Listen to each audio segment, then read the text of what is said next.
తిరుమల తిరుపతి దేవస్థానము అధ్యక్షుడి స్థాయి అనేది నా వ్యక్తిగతంగా నేను ప్రభుత్వాన్ని కూడా అన్వయిస్తాను. ఎవరు అధికారంలో ఉంటే వాళ్ళ సామాజిక వర్గానికి రిజర్వేషన్ కాదు ఇది. మీరు మీ పరిపాలనంటే మీ సామాజిక వర్గానికి, ఇంకొక పరిపాలనంటే ఆ సామాజిక వర్గం రిజర్వేషన్ చేయండి, లేకపోతే డిక్లేర్ చేయండి. మేము అధికారంలో ఉంటే మా సామాజిక వర్గానికి పోస్తామని చెప్పి డిక్లేర్ చేయండి. ఇప్పుడుండే ఆయన దగ్గర చైర్మన్ రాజీనామా తీసుకుంటారని, కొత్త చైర్మన్ కొరస్తారని, ఆయన వాళ్ళ సామాజిక వర్గం అని వాళ్ళ నేపథ్యం కూడా చూడండి.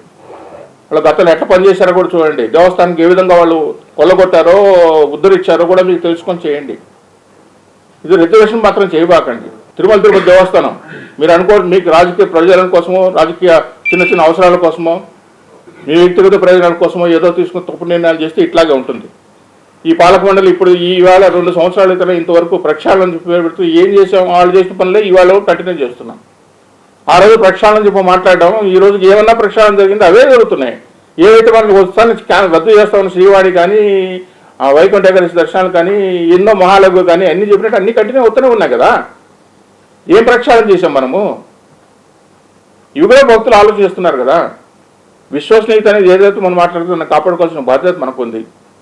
ముఖ్యమంత్రి గారు కూడా విశేష అనుభవం గురించి ఆయన చెప్పడం అనుభవం గురించి కాదు, ఆయనలో మార్పు రావాలి, అర్థం చేసుకోవాలి పరిస్థితి కూడా.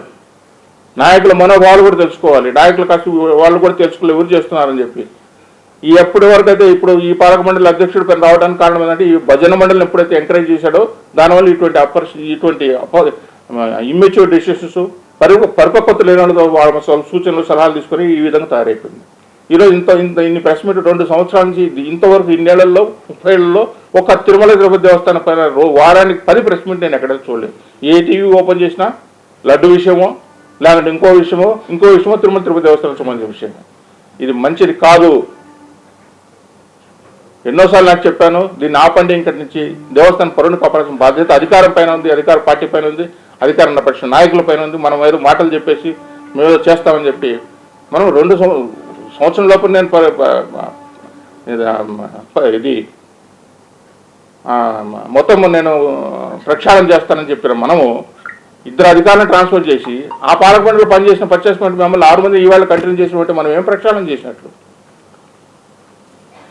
6 మంది పాలక మండలి వాళ్ళు ఎట్లా ఉన్నారు కదా. అందుకనే నేను గత పాలక మండలి చెప్పిన ఈ పాలక మండలి రద్దు చేయండి, ఇది సద్దుమడిగినంత రద్దు చేసి స్పెషల్ అధికారులు వేయండి, సద్దుమడిగిన తర్వాత మళ్ళీ పాలక మండలి గురించి మీరు ఆలోచన చేసుకోవచ్చు అని చెప్పి కూడా. మనం ఏమి చేయకపోతే మనం ఎటువంటి మెసేజ్ ఇస్తాం? అవతల వాళ్ళు మాట్లాడుతుంటే కూర్చుంటే నిరంతరం మనం ప్రెస్ మీట్ పెట్టుకొని ఒకరికొకరు కౌంటర్లు చేసుకోవటం కాదు కదా. ఇలాంటి ఇంకటి నుంచి ఆపాలి. ప్రభుత్వం కూడా సీరియస్గా తీసుకోవాలి ప్రతి